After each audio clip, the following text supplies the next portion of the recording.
Lecture du jour, bonjour. Et ce matin c'était 2 Samuel 10, 1 Chronique 19 et le psaume 20.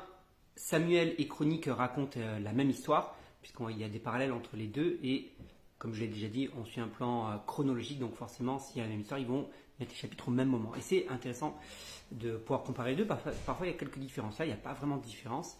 Et moi il y a deux choses, bon le psaume 20 je vais y revenir un peu plus tard, mais ce que j'aime dans cette histoire de Samuel et de Chronique là, c'est de me dire finalement la guerre a été déclenchée à cause d'une mauvaise interprétation de l'intention de David.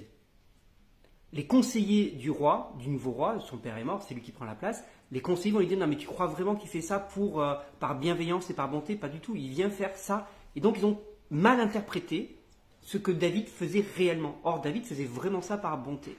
Et donc, en humiliant les serviteurs de David, ils déclenchent forcément la guerre. C'était clairement une provocation à la guerre.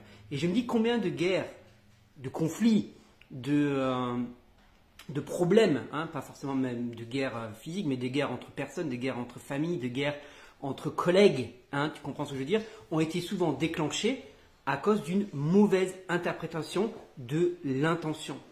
Et on prête trop souvent et trop facilement des intentions au sottes sans connaître réellement l'intention. Et comment fait-on pour connaître l'intention de quelqu'un? Il faut aller voir la personne.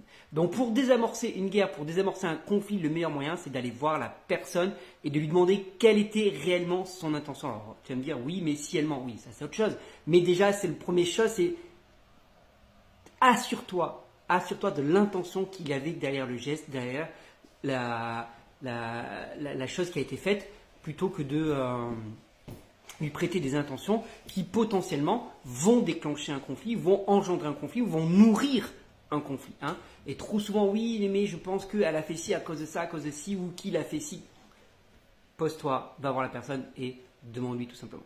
Ce que j'aime dans le psaume 20, moi, c'est la fin du psaume 20, où le psalmiste dit, mais c'est en rapport avec les victoires qui ont été données justement dans les 2 chapitres précédents, et c'est en lien avec ça, et clairement le psalmiste dit, certains comptent sur leurs chars de guerre, certains comptent sur leurs armées, mais nous, notre force est de faire appel à l'Éternel, et de compter sur l'Éternel au final. Donc certains comptent sur leur propre force, nous on compte sur l'Éternel, et c'est grâce à ça que nous avons la victoire, c'est lui qui nous donne la victoire, et ça, c'est encore une clé importante pour notre vie. On peut le transmettre aujourd'hui. Certains comptent sur l'intelligence, certains comptent sur leur compte en banque, certains comptent sur leurs relations, mais nous comptons sur l'Éternel parce que c'est lui qui nous assure la victoire et qui nous donne la victoire. Souviens-toi de ça. Bonne journée. N'hésite pas à me dire toi ce que tu as retenu de ces lectures-là et à demain.